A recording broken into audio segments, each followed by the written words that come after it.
விட்டுரு. நான் இந்த படத்தை உனக்கு வேண்டியவங்களுக்கெல்லாம் அனுப்பிடுறேன். No no no relax man. நீ அந்த சிப் என்கிட்ட கொடு. I'll give you that 1 crore. இது நல்ல புள்ளைக்கு அழகு. நீ என்ன பண்ற, 1 கோடி ரூபாயை ரெடி பண்ணிக்கிட்டு கோயம்பேடு மார்க்கெட்டுக்கு பின்னாடி இருக்கிற ரோகிணி தியேட்டர் பக்கத்துல ஒரு ஈபி பாக்ஸ் இருக்கு. அதுக்கு பின்னாடி கொண்டு வந்து பணத்தை வச்சுட்டு திரும்பி பார்க்காம போயிடு. சிப்புவும் கைக்கு வந்து சேரும். பணத்தை வாங்கிட்டு என்ன ஏமாத்த மாட்டியே? உன்ன மாதிரி நான் நம்பிக்கை துரோகம்லாம் பண்ண மாட்டேன். Bloody.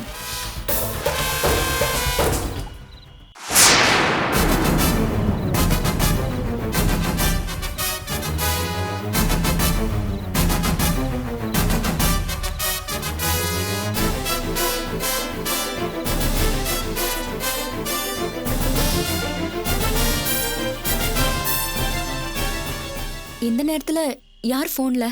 அதுவும் தனியா வந்து பேசிட்டு இருக்கீங்க? அது கிளைண்ட் ஒருத்தர் கால் பண்ணாரு பிஸ்னஸ் டீல் விஷயமா. ரேட் எதுவும் ஃபைனலைஸ் ஆகல.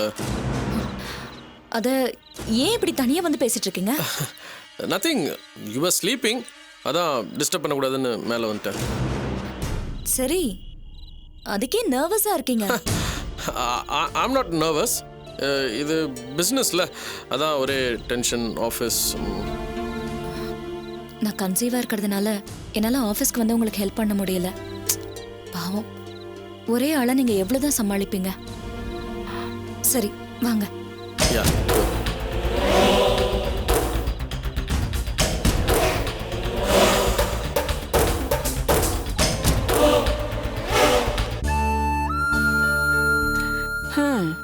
அண்ணன் முடிவு தான் ஏன் முடிவு. அண்ணன் சொன்னதான் வேத வாக்குன்னு எல்லாம் உளறிட்டு வாழா வெட்டியா வீட்டுக்கு வந்த ராணிய நினைச்சு நான் ரொம்ப கவலைப்பட்டுக்கிட்டு இருந்தேன்டா. எப்படியோ நல்ல வேலை, அண்ணன் முக்கியம் இல்ல புருஷன் தான் முக்கியம்னு அவன் உறவை வெட்டி விட்டுட்டு புருஷனோட வாழ ஆரம்பிச்சிட்டா. இப்ப தாண்டா என் மனசுக்கு நிம்மதியா இருக்கு. டேய் வாசு, இப்ப உன் வாழ்க்கைய நினைச்சா தாண்டா கவலையா இருக்கு. ஏமா என்னாச்சு? என்ன ஆச்சா? பொட்ட புள்ள அவளே அண்ணன் முக்கியம் இல்ல புருஷன் தான் முக்கியம்னு புருஷனோட வாழ போயிட்டா. நீ இன்னும் அந்த செல்வத்தையே நம்பிக்கிட்டு இருக்க. அவன் எப்போ உன்னை ரேவதியோட சேர்த்து வைக்கிறது, நீ எப்போ குடியும் குடுத்தனமா வாழறது, அதை பார்த்து நான் எப்ப சந்தோஷப்படுறது? என்னமா பண்ண சொல்ற? ரேவதி என் கூட வந்து வாழ்றதுக்கு தயாரா தானே இருக்கா. என் மாமனார் தானே அவளை அனுப்பவே மாட்டேன்னு பிடிவாதமா இருக்காரு. செல்வத்துக்கும் உன் மாமனாருக்கும் கூட தான் முன்னாடியே ஆகாம இருந்துச்சு. இப்ப செல்வம் உழைச்சி நல்ல வசதி வாய்ப்பெல்லாம் வந்த உடனே அவர் அவங்க கூட சமாதானம் ஆயிடலையா? அந்த மாதிரி நீயும் உழைச்சி முன்னுக்கு வந்து பணம் காசெல்லாம் சம்பாதிச்சு காட்டினா அவர் மனசு மாதிரி ரேவதி அவங்க கூட வாழறதுக்கு அனுப்பி வைப்பாரு. நீதான் அதை பத்தி எதையுமே யோசிக்காம செல்வம் நம்மள அப்படியே சேர்த்து வச்சிருவான்னு அவனுக்காக உழைச்சு கொட்டிட்டு இருக்கியே. அம்மா, என்ன வேற என்னமா பண்ண சொல்ற நீ? இவ்வளவு வருஷம் செல்வத்து கூட இருந்ததுனால நான் கார் பிசினஸ் பத்தி நல்லபடியா கத்துக்கிட்டு இருக்கேன். நிறைய கஸ்டமர்ஸ் எனக்கு நல்லா தெரியும். நான் பிசினஸ் தனியா ஆரம்பிக்கணும்னா அதுக்கு முதல் வேணும் இல்லம்மா.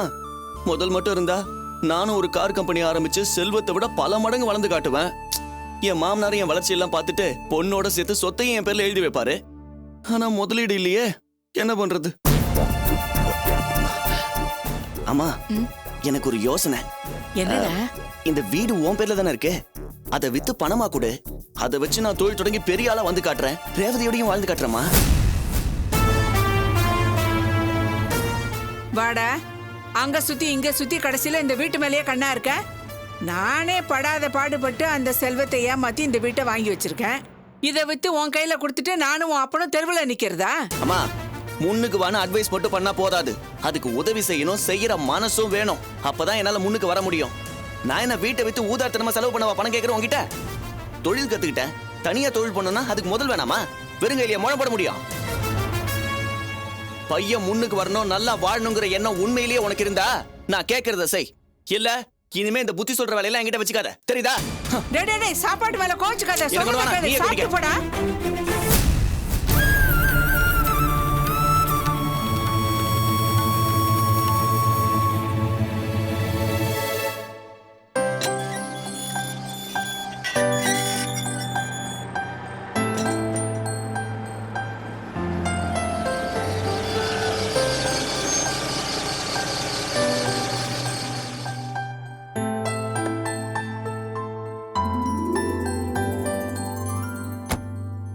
என்னங்க, ராத்திரி முழுக்க வேலை இருந்ததா? இப்பதான் முடிஞ்சதா?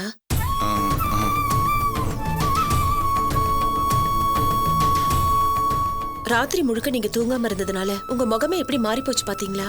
நான் கூட ராத்திரி முழுக்க சரியாவே தூங்கவே இல்லைங்க. நீங்க வேலை முடிஞ்சு எப்போ வருவீங்கன்னு எழுந்து வாசலையே பார்த்துட்டே இருந்தேன். நீ எதுக்காக அதெல்லாம் பண்ற? வேலை முடிச்சுட்டு வந்தோன்னா நான் உன்னை எழுப்ப மாட்டேனா? நிம்மதியா தூங்க வேண்டியது தானே? அது எப்படிங்க என்னால நிம்மதியா தூங்க முடியும்? இவ்ளோ வசதி வாய்ப்பு இருந்தும் வேலைக்கு ஆட்கள் இருந்தும் ராத்திரி தூக்கத்தை பத்தி கூட நீங்க கவலைப்படாம கஷ்டப்படுறீங்க. என்னால எப்படிங்க நிம்மதியா தூங்க முடியும்? ஏங்க அப்பப்ப இந்த மாதிரி ராத்திரி வேலை செய்யறதுக்கு பேசாம உங்கள மாதிரி வேலை தெரிஞ்ச யாரையாவது வேலைக்கு வச்சுக்கலாமே. அது அப்படி இல்லை அர்ச்சனா. சில வேலைங்களை நானே செஞ்சாதான் எனக்கு திருப்தியாக இருக்கும். அது மட்டும் இல்லை, தெரிஞ்ச வேலைங்களை செய்யறதுல எனக்கு எந்த கஷ்டமும் இல்லை, சந்தோஷம்தான். அந்த சந்தோஷத்தை நான் பறி கொடுக்கணுமா என்ன? தொழில் மேல உங்களுக்கு இருக்கிற அக்கறையும் உழைக்கிறதுல உங்களுக்கு இருக்கிற சந்தோஷத்தையும் பார்த்தா எனக்கு ரொம்ப பெருமையாவும் சந்தோஷமாவும் இருக்குங்க.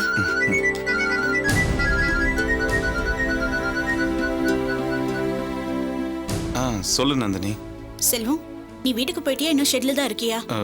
நான் இப்பதான் வீட்டுக்கு வந்தேன். அர்ச்சனாவுக்கு ஒன்றும் சந்தேகம் வரலையே? இல்லை, அதெல்லாம் ஒன்றும் இல்லை.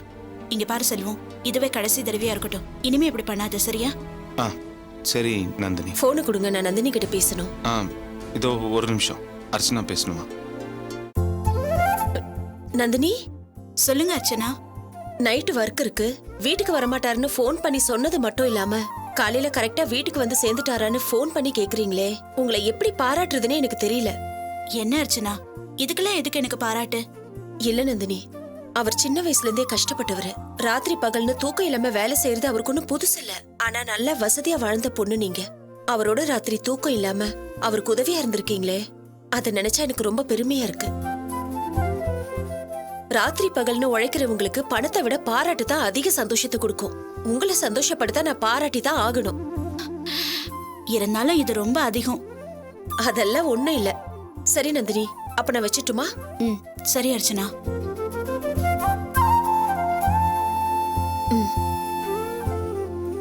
சரி, அப்போ நான் குளிச்சுட்டு வந்துடுறேன். இருங்க, காஃபி போடுறேன், குடிச்சிட்டு போய் இல்லை குடிங்க. இல்லை பரவாயில்ல, நான் குளிச்சுட்டு வந்து ஒரு டிஃபனே சாப்பிட்றேன்.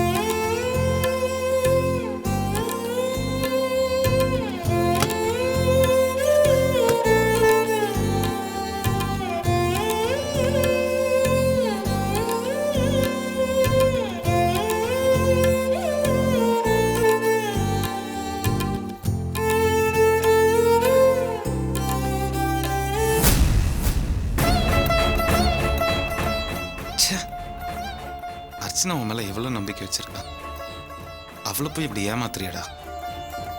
நீ விடிய விடிய வேலை செஞ்சு கஷ்டப்பட்டு வீட்டுக்கு திரும்பி வந்திருக்கேன்னு நினைச்சு அவ பெருமைப்பட்டு சந்தோஷமா பேசிட்டு இருக்கா. அவகிட்ட எப்படா போய் சொல்ல மனசு வந்துச்சு? அவ மூஞ்சில் கூட முழிக்க முடியாத அளவுக்கு இப்படி தப்பிச்சு மேல ஓடி வந்திருக்கேன். உனக்கு இந்த பொய் பொருட்டெல்லாம் தேவையா? பொண்டாட்டிக்கிட்ட பொய் சொல்றது தப்பு. செய்யறதெல்லாம் செஞ்சுட்டு இப்படி குற்ற உணர்ச்சியில தவிக்கிறேன். சே, எவ்வளவு பெரிய தப்பு.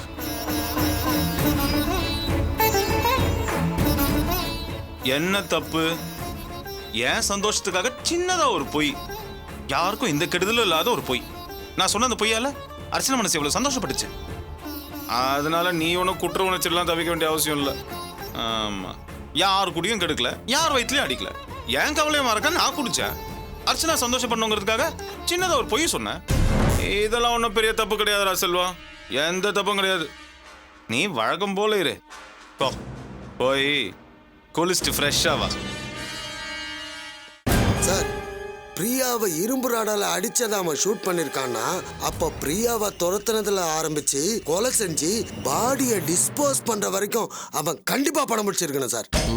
எஸ் ஸ்ரீதர், நம்ம 2 பேரும் இந்த விஷயத்துல ரொம்ப கேர்லெஸ்ஸாக இருந்துட்டோம். இப்போ என்ன சார் பண்றது? அவன் சொல்ற மாதிரி 50 லட்ச ரூபாய் கொடுத்துட்டு அந்த சிப்பை வாங்குறத தவிர வேற வழியே இல்லை சார். வாட், 50 lakhs-ஆ? அது அப்போ என்னோட விஷயம் அனுப்புன அப்புறமா உன் டிமாண்ட் என்ன தெரியுமா? 1 crore. என்ன சார் சொல்றீங்க? 1 கோடியா? எஸ், அவன் ஃபர்ஸ்ட் 50 lakhs கேட்டப்போ நான் கொடுக்க மாட்டேன்னு சொன்னேன்ல, அதுக்கு பனிஷ்மெண்ட்டாக தான் 1 கோடி ரூபாவான். கோயம்பேடுலேருந்து ரோஹிணி காம்ப்ளெக்ஸ் போகிற வழியில் ஒரு EB பாக்ஸ் முன்னாடி பணத்தை வைக்க சொல்லியிருக்கான். பணம் கேக்கு போனதும் அந்த சிப் நம்ம கேக்கு வந்துருமா. இப்போ என்ன சார் பண்ண போறீங்க? அவன் கேட்ட மாதிரியே அந்த 1 crore அவன் சொன்ன லொக்கேஷனில் வைக்கலான் இருக்கேன். அதானே பார்த்தேன். அவன் 50 லட்சம் கேட்குறப்ப தர முடியாதுன்னாரு. ஏன்னா அப்போ விஷுவெல்லாம் அவர் கிடையாது, நான் மட்டும் தானே இருந்தேன். இப்போ இவர் மாட்டிக்கிட்டதும் 1 கோடி அள்ளி கொடுக்க தயாராகிட்டா இருப்பாரு. வாட் ஸ்ரீதர், என்ன யோசிக்கிறீங்க? சார் அதெல்லாம் ஒன்றும் இல்லை சார். சமாளிக்காதீங்க ஸ்ரீதர். நீங்கள் என்ன யோசிச்சுட்டு இருந்தீங்கன்னு நான் சொல்லட்டுமா? 50 lakhs கேட்ட உடனே பார்கெயின் பண்ணவன் இப்போ 1 crore கேட்ட உடனே தூக்கி கொடுக்க தயாராயிட்டானே. ஏன்னா இப்போ விஷுவல் இவனு மாட்டிட்டு இருக்கானே. அதானே யோசிக்கிறீங்க? சார் அது இட்ஸ் ஓகே ஸ்ரீதர். நெருப்பு மேலே நிற்கிறவனோட தவிப்பு தூரத்துலேருந்து வேடிக்கை பார்க்குறவனுக்கு புரியாது. அதை அனுபவிக்கிறதுக்கு தான் தெரியும். எனிவே, இந்த பணத்தை நான் முழுசாக இழக்க போகிறதில்ல. இதை நான் பகடக்காயாக வச்சு அவனை ட்ராப் பண்ணி பிடிக்க போகிறேன். என்ன சார் சொல்கிறீங்க? எஸ், அவன் கேட்ட மாதிரியே அந்த 1 crore அமௌண்ட்டை அவன் சொன்ன லேண்ட்மார்க்கில் கொண்டு போய் வைப்போம். நீங்கள் நம்ம ஆளுங்க 4 பேரை அந்த இடத்த செட் பண்ணி வைங்க. அவன் பணத்தை எடுக்க வரும்போது அவனை கோழி அமுக்கிற மாதிரி அமுக்கிடலாம். அதுக்கப்புறம் சிப்பு நம்ம கைக்கு வந்துடும், பணமும் சேஃப் ஆகிடும். This is my plan. Sir இதில் எதுனா தப்பு நடந்து போச்சுன்னா எதுக்கு சார் ரிஸ்க்கு? பேசாமல் அவன் கேட்ட மாதிரி பணத்தை கொடுத்து சிப்பை வாங்கிட்டு வந்துடலாமே சார். நோ ஸ்ரீதர், அவன் மிரட்டலுக்கு பயந்து நம்ம உடனே பணத்தை கொடுத்துட்டோன்னா அதுவே முடிவாக இருக்குன்னு எனக்கு தோணல. நான் சொன்ன மாதிரி நம்ம ஆட்கள் 4 பேரை வெவ்வேறு கெட்டப்பில் அந்த இடத்துல அசம்பிள் ஆக சொல்லுங்கள். அவனை பிடிச்சிடலாம். Okay sir.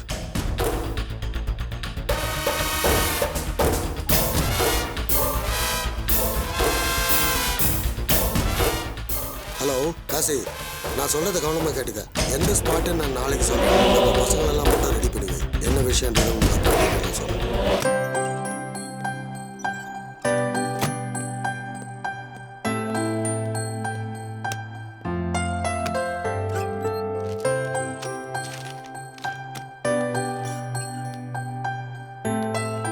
உட்காரு.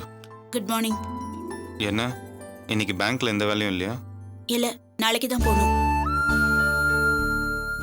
செல்வம், நீ நைட்டு வீட்டுக்கு போகாததுக்கு ஷெட்ல வேலை இருந்ததுன்னு நீ சொன்னதை அர்ச்சனா முழுசா நம்பிட்டாங்களா? அதான் நீ ஏன் காலையில் ஃபோனில் பேசினல்ல, அப்புறம் என்ன? அர்ச்சனா ரொம்ப பாவம் செல்வம். ஓ மேலேயும் என் மேலேயும் எவ்வளவு நம்பிக்கை வச்சிருக்காங்க. நேத்து நைட்டு நான் ஃபோன் பண்ணி ஷெட்ல ஒர்க் இருக்குன்னு சொன்னதை அப்படியே நம்பிட்டாங்க. இன்னைக்கு காலையில கூட என்கிட்ட போன்ல பேசினப்ப நான் என்னமோ கம்பெனிக்காக ரொம்ப சின்சியரா ஒர்க் பண்றேன்னு புகழ்ந்து பேசினாங்க. எனக்கு எவ்வளவு கில்ட்டியா இருந்தது தெரியுமா? அவங்க போன்ல பேசினப்பவே எனக்கு கில்ட்டியா இருந்துச்சே. உன்னால எப்படி அவங்களை நேருக்கு நேரா ஃபேஸ் பண்ண முடிஞ்சது? நீயும் அர்ச்சனா கிட்ட பொய் சொல்லிட்டோமேன்னு குற்ற உணர்ச்சியில தவிச்சு போயிருப்ப, எனக்கு தெரியும். ஆனா இப்படி ஒரு அவஸ்தை தேவையா செல்வம்? இப்படி குற்ற உணர்ச்சியில தவிக்கிறதை விட அந்த குடியை விட்டுறலாமே. அடிக்கடி இப்படி ஏதாவது காரணத்தை சொல்லி குடிக்கிறத விட அர்ச்சனாக்கு நீ கொடுத்த வாக்குறுதியை காப்பாத்தணுங்கிற எண்ணத்தை உன் மனசுல வளர்த்துக்கிட்டேன்னா போதும்.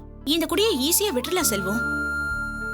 இங்க பாரு, நான் எதுக்காக சொல்றேன்னா, அர்ச்சனா கிட்ட மறுபடியும் என்னால பொய் சொல்ல முடியாது.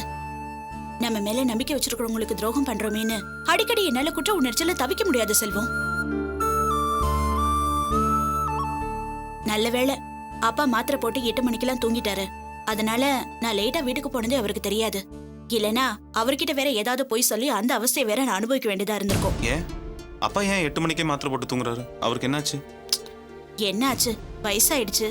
அந்த வலி இந்த வலின்னு ஏகப்பட்ட ப்ராப்ளம்ஸ். அதான் டாக்டர் தூங்குறதுக்காக டேப்லெட்ஸ் எழுதி கொடுத்திருக்காரு. சாப்பிட்டுட்டு நைட்டு 8 மணிக்கு தூங்குனாருன்னா காலையில ஒரு 5-6 மணிக்கு தான் எந்திரிப்பாரு. இங்க பாரு செல்வம், நான் உனக்கு அட்வைஸ் பண்றேன்னு நினைச்சுக்காத. தயவு செஞ்சு குடிக்கிறத விட்டுடு. அதான் எல்லாருக்கும் நல்லது.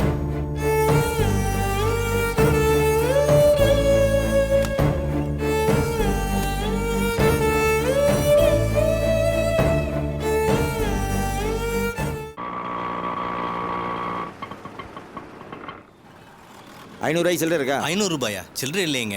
உங்கள்கிட்டையும் சில்லறை இல்லையா? சரி, ஒயின் ஷாப்பில் போய் சில்லறை கேட்டால் கிடைக்கும். அங்கே போய் கேட்கலாம். வா வா வா.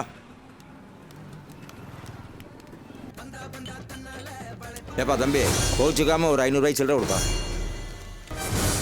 ரொம்ப தேங்க்ஸ்ப்பா. இந்தாங்க தம்பி. ஏப்பா ஒரு ஆஃப் பிராந்தி. அப்பா, என்ன காரியம் பண்ணிக்கிட்டு இருக்கீங்க? கொஞ்சமா அறிவு இருக்கா உங்களுக்கு? வயசாகுதே, வயசுக்கு தகுந்த பொறுப்பு இருக்கா உங்கள்ட்ட? என்னப்பா ஏன் அவ்வளவு கோவமா பேசுற? பின்ன உங்களை இந்த கோலத்துல பார்த்தா கோவப்படாம சந்தோஷமா படுவாங்க. கேவலம் குடி. அதுக்காக நீங்க இந்த எடுப்பு வேலை செஞ்சு குடிக்கணுமா? அப்படி ஒரு குடி அவசியமா? இல்ல சிவா, நீ பேசாதீங்க. உங்களை பார்த்தாலே எனக்கு பத்திக்கிட்டு வருது. செல்வத்தோட கௌரவத்தை அந்தஸ்தையும் கெடுக்கிறதுக்காக தான் இப்படி ஒரு காரியத்தை பண்றீங்க. அவனை நிம்மதியாவே வாழ விட மாட்டீங்களா? நான் சொல்றது கொஞ்சம் கேளு. என்ன சொல்ல போறீங்க? குடிக்கிறதுக்கு ஒரு பொய்யான காரணத்தை சொல்ல போறீங்க. அது உங்களுக்கு ஒன்றும் புதுசு இல்லையே. கொஞ்ச நாளைக்கு முன்னாடி நீங்க பொறுப்பா வேலைக்கு போயிருந்தப்ப செல்வம் உங்களை பத்தி சொல்லி எவ்வளவு பெருமைப்பட்டான் தெரியுமா? எல்லாத்தையும் குழி தோண்டி புதைக்கிற மாதிரி நடந்துக்கிறீங்களே. இல்லப்பா, நான் உங்களை தான் பேச வேணாம்னு சொல்றேன்ல. இத்தனை வயசுக்கு அப்புறம் எங்க அப்பா கேவலம் பார்க்காம சாக்கடையில இறங்கி வேலை செய்யறாருன்னு உங்களை பத்தி பெருமையா பேசிட்டு இருந்தா செல்வம். உங்களை இந்த மாதிரி இடத்துல பார்த்தா அவனால தாங்க முடியுமா? அப்படி என்ன உங்களுக்கு குடி வேண்டி கிடக்கு? இந்த கேவலமான வேலையை செஞ்சு அந்த குடியை குடிக்கணுமா? குடிக்கலன்னா உயிரா போயிடும். போனா போகட்டுமே. போதும், நிறுத்துங்கண்ணே. வாடா, நீ தான் இந்த ஐடியா கொடுத்ததா? இவருக்கு சப்போர்ட்டா? நீங்க நினைக்கிற மாதிரி அவர் பாருக்கு குடிக்க வரல. இந்த பாருக்கு அவர் தான் ஓனரு. ஓனரா? ஆமா. பூ இதுக்கு முன்னாடி பார்த்த வேலை கூட அந்நியால போயிடுச்சு. அது மட்டும் இல்ல, இவருக்கு டிபி அட்டாக் ஆயிருச்சு. டாக்டர் எந்த வேலையும் செய்யக்கூடாது, நல்லா ரெஸ்ட் எடுக்கணும்னு சொல்லிட்டாரு. நந்தினி மேடம் தான் 3 லட்சம் பணம் ஏற்பாடு பண்ணி தந்தாங்க. பணம் ஏற்பாடு பண்ணி தந்தது மட்டும் இல்ல, இந்த கடையை கூட அவங்க தான் குத்து விளக்கு ஏற்றி ஆரம்பிச்சு வச்சுட்டு போனாங்க.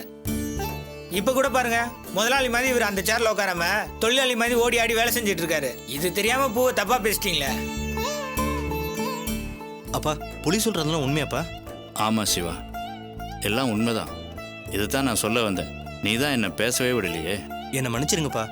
இந்த கோலத்தில் உங்களை பார்த்த உடனே செல்வத்தோட மதிப்பு மரியாதை எல்லாம் குலைக்கிற மாதிரி நீங்க நடந்துக்கிறீங்கன்னு தான் உங்களை பேசிட்டேன்.